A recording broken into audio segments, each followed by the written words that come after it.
All right, viewers, our first top story comes in from Karnataka over the entire hijab controversy. Well, for now, it seems that the courts have put, for now, on hold. They are saying in a massive setback to the pro-hijab students, the High Court has put the book over the hijab for now. The court has appealed to the students to not wear religious outfits to schools and colleges and maintain peace. The next hearing, though, will be on Monday. Meanwhile, Karnataka Education Minister B.C. Nagesh has said that the government is ready to reopen schools and colleges, but the students should cooperate. He further added that the police is also prepared to reopen educational institutes. In fact, in Bengaluru, cops organized peace meetings with all communities to maintain law and order. The police appealed to not fall for any provocation or fake news. Really, I feel sympathetic towards that girls. There is a limit.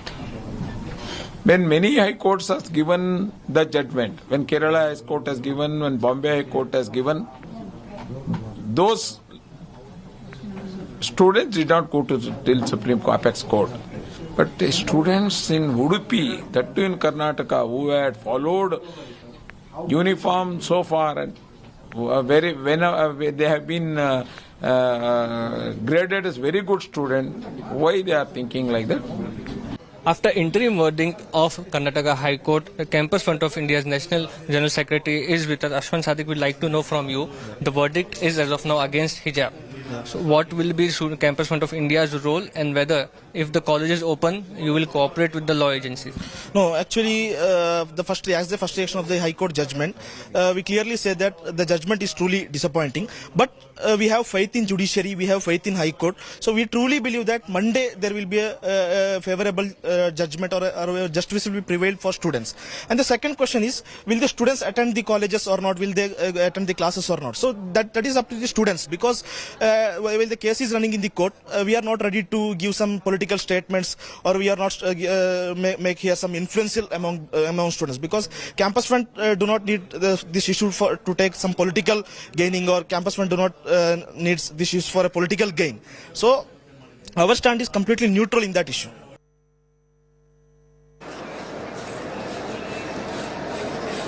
All right, so viewers, that's the latest. The next hearing is on Monday, but to get our viewers up to speed is that for now, the courts have put the kitab over the hijab. Connecting to my colleague Nolan Pinto, joining me for the latest. Nolan, how has this, whatever transpired in court today, and for now, the courts have said that to put all religious, dresses aside in terms of the hijab and continue focusing on education. How has this been taken?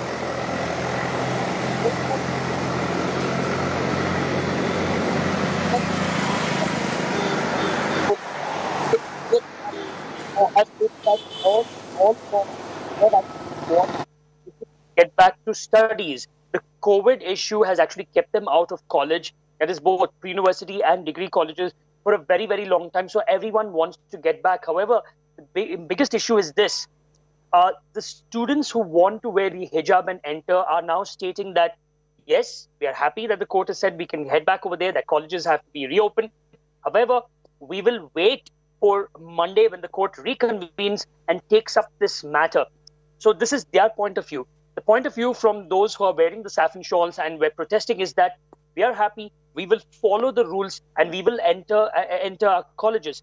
As of now, while we are speaking, the Chief Minister, in fact, is closeted with his cabinet colleagues from the Education Department and the Home Department.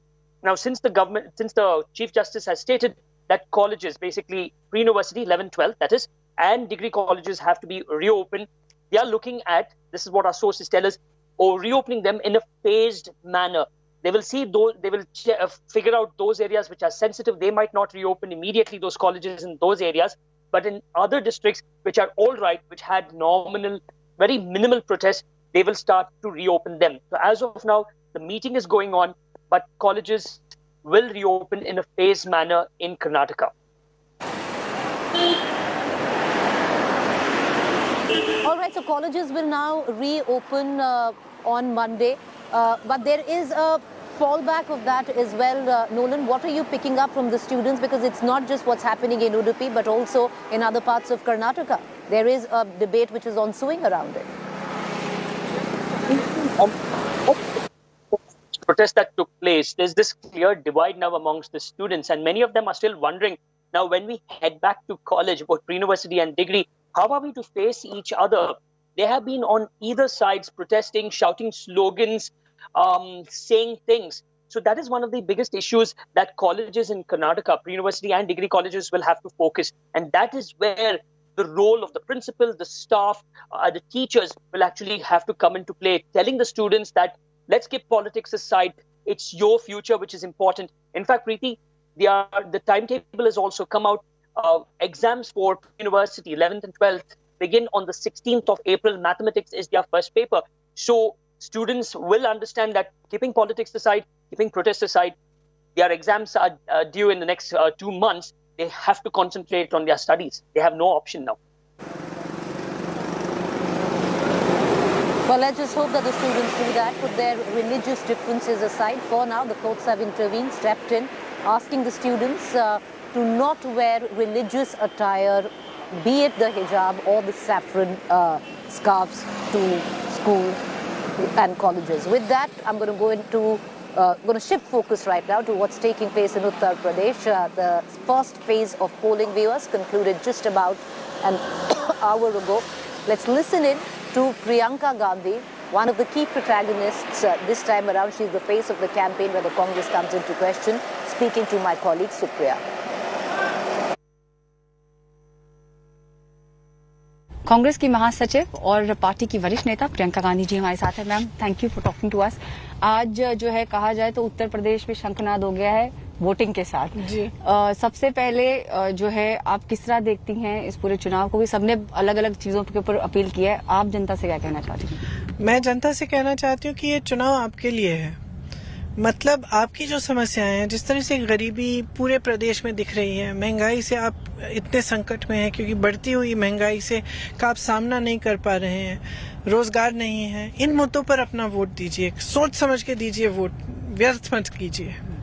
आपने पूरा ये जो है strengthen करने का organisation को उत्तर प्रदेश सबसे tough है कांग्रेस के लिए, टफ तो है। और ये देखिए हमारे लिए एक बहुत लंबी जर्नी है एक तरह से, क्योंकि ये शुरुआत है हमारे लिए। पिछले 30 सालों में पहली बार शायद कांग्रेस 400 सीटों पे लड़ रही है।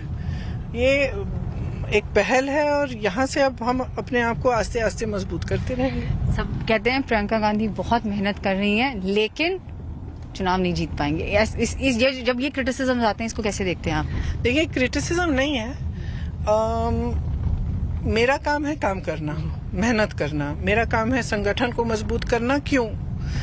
सिर्फ अपने लिए नहीं, अपनी पार्टी के लिए नहीं, लेकिन संगठन जब मजबूत होगा तभी लोगों की आवाज उठाई जाएगी। यहाँ उत्तर प्रदेश में लगभग तानाशाही चलती है, कोई आवाज उठाता है तो उसको दबाया जाता है।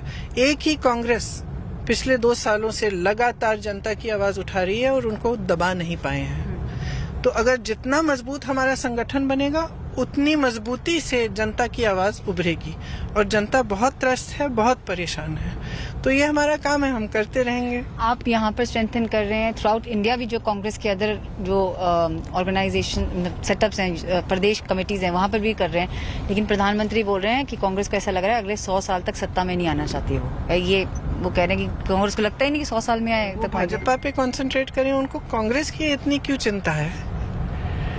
वो अपनी पार्टी पे कंसंट्रेट करें। वो कभी कहते हैं परिवारवाद, फिर जितने भी नेता पुत्र हैं उनको तो वही ले लेते हैं। मेरा यही अगला सवाल था कि उन्होंने कहा कि डायनेस्टी वो उनके भाषण में इतनी बारी डायनेस्टी। अगर आपको परिवारवाद से परहेज है तो आपने इतने सारे नेता पुत्र कांग्रेस से लिए क्यों? आपको तो एक परिवार से परहेज है जिसको आप दबा नहीं सकते किसी भी हालत में, कुछ भी कर लें, और आप जानते हैं, इसीलिए तो आपको इतनी चिंता रहती है कांग्रेस की। महिलाओं की बात करते हैं। बीजेपी, योगी जी कह रहे हैं, आज भी उन्होंने अपील किया कि क्राइम फ्री हो गया है, हमने व्यवस्था सही कर दी है, जहां तक कानून का सवाल है उस पर हम देंगे। आप कह रहे हैं लड़कियों लड़ सकती हूँ। हो सकता है योगी जी ये नहीं मानते कि महिलाओं के खिलाफ अत्याचार है, क्योंकि यहाँ प्रदेश में हर रोज हो रहा है। आप किसी भी महिला से पूछिए, क्या वो अपने आप को सुरक्षित महसूस करती है? क्या आप जब आप दिल्ली से आती हैं, यहाँ पे आप दौड़ती हैं हम लोगों के पीछे, आपको लगता है कि आप सुरक्षित हैं? हर महिला को मालूम है कि उसकी सुरक्षा की क्या स्थिति है उत्तर प्रदेश में। तो मैं तो चाहती हूँ कि महिलाएं जागरूक बने, क्योंकि एक बहुत बड़ी शक्ति है उनमें पहचान नहीं रही है। क्यों? क्योंकि ये बटी हुई शक्ति है और इनको भी जाति के आधार पर, धर्म के आधार पर बांटने की बड़ी कोशिश है और काफी हद तक वो कोशिश सफल भी रही है। मैं कह रही हूँ कि आप महिला होने के नाते आप एकजुट हो जाओ। आपके यहाँ कोई महिला खड़ी हो रही है, उसका अपना समर्थन उसे दो। कांग्रेस पार्टी को इसलिए क्योंकि हम महिलाओं के अधिकार को पहचान रहे हैं। हम कह रहे हैं कि अगर आप आधी आबादी हैं तो आपका हक है कि आपकी भागीदारी भी राजनीति में इतनी हो। और सिर्फ वो नहीं कह रहे हैं, हम कह रहे हैं जैसे रोजगार में 40% सरकारी रोजगार आपको मिलने चाहिए, पुलिस में 25% जो भर्तियां हैं महिलाएं होनी चाहिए, ताकि आप हमारी सुरक्षा बढ़े, ताकि जहां जहां अगर महिला के साथ कोई अत्याचार हो रहा है वो पुलिस स्टेशन जाए, उसको महिला मिले तो कम से कम उसकी सहानुभूति तो होगी। तो बहुत बार अब योगी जी कह रहे हैं कि लॉ एंड ऑर्डर की बात करते हैं, लेकिन जहां जहां महिलाओं पर अत्याचार हो रहा है तो मैंने 90% केस में देखा है कि FIR दर्ज नहीं हो रहा है, क्योंकि अत्याचार करने वाला जो है वो कहीं ना कहीं पॉलिटिकली कनेक्टेड होता है, उसका कहीं ना कहीं राजनीति से या सत्ता से वो जुड़ा हुआ है। तो पुलिस प्रशासन उसी की मदद करती है और FIR दर्ज नहीं होता। फिर ऊपर से महिलाओं के कुछ हो गया, महिला के साथ अत्याचार हो गया और लोग कह रहे हैं, महिला की बुराई कर रहे हैं कि कहीं ना कहीं उसने गलती की है जब अत्याचार उस पे हुआ है। तो ये सब चीजें ठीक कैसे होंगी अगर महिलाएं समझेंगी नहीं, अगर आप एकजुट नहीं होंगी मेरी बहनें, तो बदलाव कैसे आएगा? आपने एक बहुत बड़ा, इसको रेवोल्यूशन भी बहुत सारे लोग कह रहे हैं, एक बहुत बड़ा रिफॉर्म भी इंट्रोड्यूस किया है एक तरीके से। आपने कहा कि इलेक्टोरली जो है अब आप लोग सशक्त हो जाइए। आपने 40% महिलाओं को जो टिकट देके फर्स्ट टाइम जो है उतारा है। How difficult it was, how specially सबसे पहले तो आप, मुझे गारंटी है कि पार्टी के अंदर भी बहुत सारे लोगों ने कहा कि अरे ये नहीं हो सकता, बट देन आपने कैसे सबको अंदर कन्विंस किया? मेरी पार्टी ने कहा, बाहर के लोगों ने कहा, दूसरी पार्टियों ने कहा, सबने कहा कि मिलेंगी नहीं महिलाएं। और स्थिति एक्चुअली ये बनी कि हर विधानसभा में 4-5 महिलाओं ने अप्लाई किया। ठीक है, पहल है तो हम देखेंगे कि कितना अच्छा करेंगी, कितनी लड़ने में सक्षम है, लेकिन जो भी होगा, चाहे जीते चाहे हारी, खड़ी होंगी और खड़ी हुई हैं और एक पहल हुई है और अब इससे पीछे नहीं हट सकते। तो अगले चुनाव में और मजबूत हो जाएंगी। पार्टी से अगर हम पूछें तो आपने एक स्पेशल मैनिफेस्टो महिलाओं के लिए भी निकाला, उसमें कौन सा ऐसा एक पॉइंट है अपार्ट फ्रॉम 40% जो आपने टिकट्स का दिया है, जो कि एक बहुत ही यूनिक अशरिन कहा जाए, एक बहुत बड़ा कदम है महिलाओं को स्ट्रेंथन करने का? इसके साथ अगर एक और आपसे पूछा जाए और कौन सा एक है? स्कूटी तो इज हिट, वो तो यंगस्टर्स ने उसके लिए सब इतने, स्कूटी तो हमारे मैनिफेस्टो से लेकर योगी जी ने अपने में भी डाल दिया है। स्कूटी, मोबाइल फोन, काफी ऐसे सुझाव थे हमारे जो उन्होंने लिए। इस पे भी मुझे गर्व है कि देखिए, पहले तो महिलाओं की कोई चर्चा भी नहीं हो रही थी, अब इस चुनाव में हमने मजबूर कर दिया कि आप महिलाओं की बात करो, महिलाओं के लिए आप क्या करना चाहते हो। तो सारी पार्टियां हैं अब महिलाओं पे के लिए अलग अलग घोषणाएं करने लगे हैं। तो मैं ऐसा एक नहीं निकाल सकती, लेकिन हाँ, हर सेहत के लिए, जैसे सेहत के लिए हमने कहा है कि हर जो ब्लॉक में जो PHC होता है उसमें एक महिलाओं के लिए एक अलग कमरा होगा, वहाँ पे महिला डॉक्टर होंगी, वहाँ पे उनको ये सुविधा मिलेगी। फिर शिक्षा के लिए हमने कहा है कि हम कुछ ऐसी पाठशाला हम स्टार्ट करेंगे महिलाओं के लिए ही, जो केंद्रीय विद्यालय के मॉडल पे होगी, जहाँ पे उनका हुनर, उनको भी अपनी सुरक्षा के लिए पूरा एक अलग तरह की शिक्षा मिलेगी। फिर हमने रोजगार में कहा है, जैसे मैंने कहा कि 40% सरकारी रोजगार महिलाओं को मिलेंगे, 25% भर्तियां जो पुलिस में होंगी वो भी महिलाओं को मिलेंगी। महिला अपना बिजनेस स्टार्ट करना चाहे तो उनको सुविधा मिलेगी, सपोर्ट मिलेगी। छोटा सा अपना कारोबार स्टार्ट करना चाहे उसको सपोर्ट मिलेगा। तो इस तरह से हर चीज में, चाहे सेहत हो, चाहे शिक्षा हो, चाहे सुरक्षा हो। सुरक्षा में अहम बात यह है कि हमने कहा है कि अगर महिला पर अत्याचार हुआ और 15 दिन के अंदर अंदर उसके मतलब वो FIR दर्ज न हो तो उस जिस अधिकारी ने उसको रोका है उसको हम सस्पेंड करने का कानून लाएंगे। तो हमने ऐसी चीजें, जो हमारा अनुभव रहा है, जहां जहां हम गए हमने देखा कि ये समस्या है, तो उसको सुलझाने के लिए हमने बहुत ऐसे अच्छे अच्छे सुझाव दिए और जरूर पढ़िएगा। और ये अपनी आदत बनाइए, सिर्फ कांग्रेस पार्टी से नहीं, एक आदत बनाइए कि हर पार्टी से आप पूछें कि आप हमारे लिए क्या कर रहे हैं, और फिर देखिए उन्होंने कुछ कहा आपको चुनाव के समय, किया है कि नहीं किया है। नहीं किया है तो वापस आप उनको मत लाइए सत्ता में।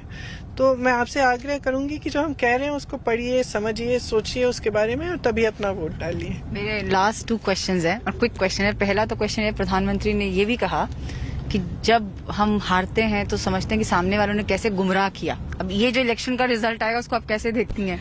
तो जब कोई और जीतता है तो उन्होंने गुमराह किया, आप जीतते हैं तो। With that exclusive interview, viewers, a quick break. To stay with us on the other side is our fact check segment. Let me get you a fact check segment of the day, where we bust certain myths masquerading to be facts on social media platforms and WhatsApp groups. Now, there is a video floating about suggesting that Mayawati has pledged support to the Bharatiya Janata Party. The UP elections are on. It caused quite a flutter on ground, but this is fake news, viewers.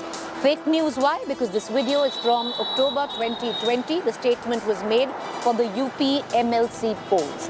With that quick fact check, time for us to go into a quick break as we continue to get you the very latest from poll-bound Uttar Pradesh. But do stay tuned. Up next is my election dispatch.